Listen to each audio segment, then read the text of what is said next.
Hello friends, कैसे हो आप सब। आई होप कि आप सब अच्छे होंगे, मस्त होंगे। आज की इस वीडियो में सीखेंगे कि गुणनखंड कैसे निकाला जाता है। जी हाँ फ्रेंड, आज की इस वीडियो में हम बिल्कुल आसानी तरीके से आपको सिखा देंगे कि गुणनखंड कैसे निकाला जाता है। तो चलिए वीडियो को बिना देरी किए हुए स्टार्ट करते हैं। मान लीजिए एक सवाल है,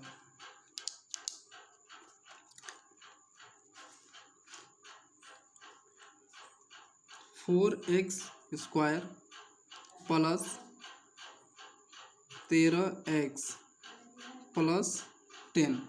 ये एक सवाल है। देखिए, आप किताब में या कहीं पर भी सवाल को देखेंगे तो सवाल इसी प्रकार का होगा, बस यहाँ अंक चेंज होगा। यहाँ 10 है तो वहाँ पर हो सकता है कि 20 हो, यहाँ 13 है तो वहाँ पर हो सकता है कि 15 हो, यहाँ 4 है तो वहाँ पर हो सकता है कि 6 हो, लेकिन सवाल इसी के बेस पर आएगा। तो इस प्रकार का सवाल आप जहाँ पर भी देखें तो सबसे पहले आपको काम करना है, सबसे पहला काम कि इसका गुना आपको इसमें करा देनी है। सबसे पहले इस प्रकार का सवाल जहाँ पर भी देखिएगा तो इसका गुना सबसे पहले आप इस वाले अंक में करा दीजिएगा। ठीक, चलिए मान लीजिए हमने इसका गुना इसमें कराया,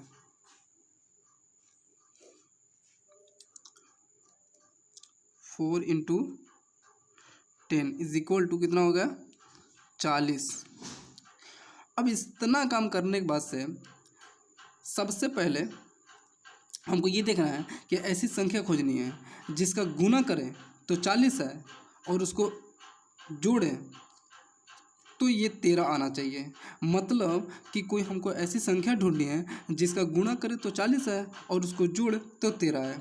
तो देखिए, खोजिए ऐसी संख्या।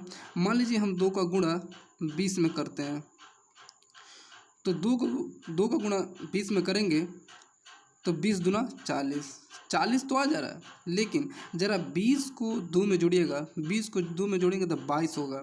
क्या 13 आएगा? नहीं आएगा। तो ये यहीं पर फ्लॉप हो गया, ये तो होगा नहीं। 3 के पहाड़ा में तो आएगा नहीं।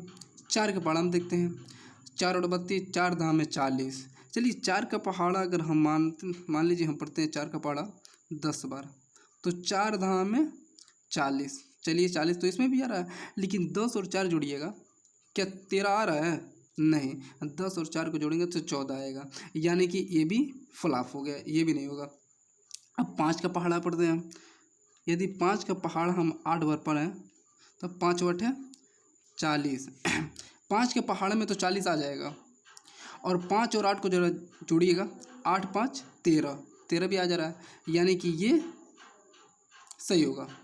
यानी कि 5 का पहाड़ा 8 बार पढ़ने तो 40 भी आ जा रहा है, और 5 को 8 में जोड़ रहे हैं तो 13 भी आ जा रहा है, यानी ये वाला सही होगा। तो अब इसके बाद जैसे मान लीजिए कि 8 प्लस 5 इज इक्वल टू 8 को 5 में जोड़ेंगे तो कितना हो जाएगा, 13। और यहाँ पर x है, इस वजह से यहाँ पर हम x लगा लेंगे। अब इतना के बराबर ये इतना है, यहाँ पर 13x है और यहाँ पर क्या है 8x प्लस 5x। इन दोनों को आप ऐड करेंगे तो इतना ही तो आएगा ना।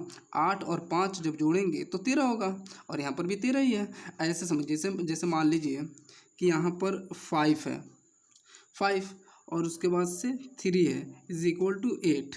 तो 5 को 3 में जोड़े हैं तभी तो 8 आया है। या फिर हम कहें कि इतना के बराबर इतना है, तो ये बात से आप एग्जाम्पल के तौर पर ऐसे समझिए। जैसे मान लीजिए आपके पास 100 रुपया है और वो 100 का नोट है, और आपके दोस्त के पास 100 रुपया है लेकिन उसके पास 50-50 का नोट है। तो क्या उसके पास 50-50 का नोट है तो उसके पास सिर्फ 50 ही रुपया है? नहीं, उसके पास भी 100 रुपया ही है, बस उसका खुदरा में है, मतलब अलग अलग है, लेकिन है तो उसके पास 100 रुपया ही है।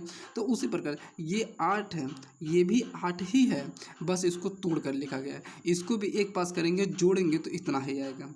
चलिए, यानी कि इतना के बराबर इतना है, तो यानी इसके जगह पर हम ये लिख सकते हैं। तो चलिए आइए लिखते हैं, 4x square plus 13x plus 10। इतना तो है, ये तो सवाल में है। अब यहाँ 13x के जगह पर हमको इतना लिखना है, तो लिखते हैं 4x स्क्वायर प्लस, यहाँ 13x है तो इसके जगह पर हमें ये लिखना है 8x प्लस 5x प्लस 10। अब देखिए इसको हम तोड़ते हैं, यहाँ से डायरेक्ट हम भी कर सकते हैं कि यहाँ पर कॉमन लेकर इसको इन दोनों को एक बार कर देंगे और इन दोनों को एक बार कर देंगे, लेकिन आपको हवा नहीं लगेगा। इस वजह से इसको थोड़ा सा हम तोड़ते हैं। इसको तोड़िए, देखिए इसको तोड़ेंगे तो 2 into 2 into x into x plus इसको तोड़ते हैं 2 इंटू 2 इसके बाद 2 2 दूनी 4 4 दूनी 8 इंटू यहाँ पर x है, यहाँ पर प्लस है, ये 5x प्लस इसको इस 10 को भी हम थोड़ा तोड़ते हैं। 2 5 10 5 एकम 5, तो यानी कि 2 इंटू 5। अब इन दोनों को एक साथ कर लेते हैं और इन दोनों को एक साथ कर लेते हैं। ये कैसे टूटा है देखिए, एक जैसे ये मान लीजिए x इंटू एक्स है और यहाँ पर x है, यहाँ पर भी x है। आप लोग देखे होंगे कि कहीं एक्स स्क्वायर होता है और कहीं पर 2x होता है। ये एक्स स्क्वायर कब होता है, यदि मान लीजिए आपके पास x इंटू एक्स है तब यहाँ पर क्या होगा, एक्स स्क्वायर होगा, और यदि मान लीजिए x प्लस x है तब आपका यहाँ पर 2x होगा। तो ये आप समझ रहे हैं। तो इन दोनों को एक साथ कर लेते हैं और इन दोनों को एक साथ कर लेते हैं। तो इनमें और इनमें कॉमन क्या है, देखिए यहाँ पर भी 2 है, यहाँ पर भी 2 है, यहाँ पर भी x है, यहाँ पर भी x है, तो यहाँ 2 है और यहाँ पर भी 2 है, और यहाँ पर यहाँ पर 2x है लेकिन यहाँ पर 1x है, यानी कि 2 दूनी 4 x, 2 दूनी 4 x, यानी कि 4x कॉमन हो जा रहा है और ब्रैकेट में क्या बच जाएगा, एक यहाँ पर 2 दूनी 4 x कॉमन ले लिए, यानी यहाँ पर x बच जाएगा प्लस, और यहाँ पर कितना कॉमन लिए हैं 4x, यानी 2 दूनी 4 x, यानी कि 2 यहाँ पर बच गया। यहाँ पर क्या है प्लस है तो प्लस यहाँ उतार देंगे। यहाँ पर देखिए यहाँ पर क्या कॉमन होगा, 5x यहाँ पर है और यहाँ पर केवल 5 है, तो x तो नहीं लेकिन 5 कॉमन होगा, 5 कॉमन ले लिए और क्या बच जाएगा ब्रैकेट में, x बच जाएगा। ये यहाँ पर क्या बच गया है +2। अब देखिए कैसे हमको पता चले कि सवाल सही है गलत है। यदि देखिए यदि इस ब्रैकेट में और इस ब्रैकेट में सेम चीज़ आ रहा है तो समझिए हमारा सवाल बिल्कुल सही है, और यदि मान लीजिए इस ब्रैकेट में कुछ और आ रहा है और इसमें कुछ और आ रहा है तो आपका सवाल एकदम गलत है। तो फिर से आप उसको करने की ट्राई करिए। यानी हमारा इसमें और इसमें सेम अंक आया है, सेम चीज़ आया है, यानी कि हमारा सवाल सही हो रहा है। तो इसको हम लिख लेते हैं x प्लस 2 और एक ब्रैकेट में 4x प्लस 5। अब इसी में यदि कह दे कि मान लीजिए यहाँ पर क्या है कि गुणनखंड निकालना है और यहीं पे कह देता कि गुणनखंड निकालिए, गुणनखंड विधि से x का मान निकालिए, तब आप क्या करते, इसको देखिए ऐसे कर लेते, फिर x plus 2 is equal to 0, और उसके बाद क्या करेंगे, x का मान निकालना है तो x इज इक्वल टू, और ये जो 2 है 21 में प्लस में, और इसको इधर भेजेंगे बराबर के उधर भेजेंगे तो 21 में हो जाएगा माइनस में -2, यानी x का मान यहाँ पर -2 आ जाएगा। इसका क्या होगा 4x plus 5 is equal to 0।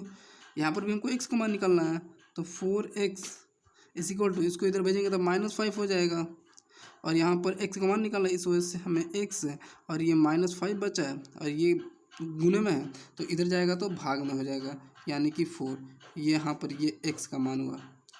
चलिए एक सवाल और बता देते हैं। यहाँ पर तो मान लीजिए यहाँ पर 4 था तो इसका गुणा इसमें कर लिए हैं, लेकिन यहाँ पर कोई अंक ही ना हो तब क्या करेंगे। तो चलिए एक सवाल और बता देते हैं इसी में। मान लीजिए कि हमारे पास यहाँ जैसे यहाँ पर 4 है तो एक सवाल और बता रहे हैं, उसमें यहाँ पर कोई अंक नहीं होगा। जैसे मान लीजिए केवल x² प्लस 7x प्लस 10, ये सवाल है। देखिए इसका गुना यहाँ पे कराना था, यहाँ पे कोई अंक होता तो, बट यहाँ पर तो कुछ है नहीं, तो आपको मालूम होना चाहिए जहाँ पर कुछ नहीं होता है वहाँ पर एक जरूर होता है। मान लीजिए कि यहाँ पर एक है, तो एक का गुना 10 में करेंगे तो कितना हो जाएगा 10। अब हमको ऐसी कोई अंक ढूंढना है जिसका गुणा करे तो 10 है और उसको जोड़े तो 7 है।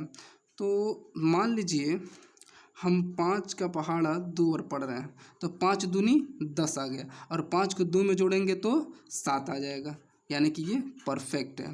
तो चलिए 5 + 2 = 7, यहाँ पर x है, इस वजह से यहाँ पर x हम लगा देंगे। अब क्या हो गया, इतना के बराबर इतना हो गया, यानी इसके जगह पर हम इतना लिख सकते हैं। तो आइए लिखते हैं x² + 7x के जगह पे इतना हमको लिखना है 5x + 2x + 10। अब यहाँ पर देखिए, अब डायरेक्ट कॉमन ले लीजिए, इन दोनों को एक साथ लिख लीजिए और इन दोनों को एक साथ लिख लीजिए। अब इन दोनों में कॉमन ले लीजिए, यहाँ पर तो इतना सीख ही गए हैं कि यहाँ पर अब कॉमन ले सकते हैं। इन दोनों में कॉमन क्या है, x कॉमन है, तो x कॉमन है तो इसको बाहर निकाल दिए। ब्रैकेट में क्या बचा, यहाँ से तो x निकल गया, तो एक अभी x बचा है, तो x प्लस, अब यहाँ से क्या निकल गया, x निकल गया, अभी क्या बचा है 5 लिख दिए। यहाँ प्लस का चिन्ह है तो प्लस, यहाँ पर इन दोनों में कॉमन क्या है, देखिए x या इसमें है लेकिन x इसमें नहीं है, इसमें देखिए 2 है, इसमें 2 है, इसमें 2 नहीं है, तो ऐसा नहीं कि यहाँ पर कॉमन नहीं होगा 2 का भाग तो इसमें चला जाएगा ना, तो यानी कि 2 कॉमन ले लेते हैं। और यहाँ पर x बचा है, यहाँ प्लस है, यहाँ पर भी प्लस है, तो प्लस, और 2 का पहाड़ा यदि हम 5 बार पढ़ें तो 2 के भाग में 5 बार में ये 10 कट जाएगा, यानी कि 2 × 5 = 10। अब देखिए इसमें और इसमें सेम चीज़ है, यानी हमारा सवाल सही है।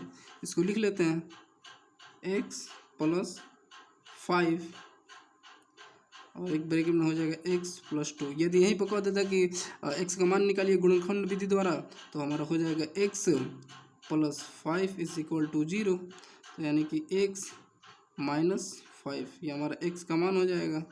यहाँ पर मान लीजिए x + 2 = 0, x = इसको इधर भेज देंगे तो ये -2 हो जाएगा, ये हमारा आंसर हो जाएगा। आंसर तो हमारा यहीं पर हो गया है, बट यदि कह दे कि x का भी मान निकालिए तो ऐसा हो जाएगा, यहाँ पर भी आंसर यहीं पर हमारा हो गया है। लेकिन यदि कह दे कि गुणनखंड विधि के द्वारा x का मान निकालिए तो ये है। तो बस आज की वीडियो में बस इतना ही रहने देते हैं, और यदि हमारे चैनल पर आप पहली बार आए हैं तो चैनल को सब्सक्राइब कर लीजिए और लाइक कर दीजिए। तब तक के लिए जय हिंद।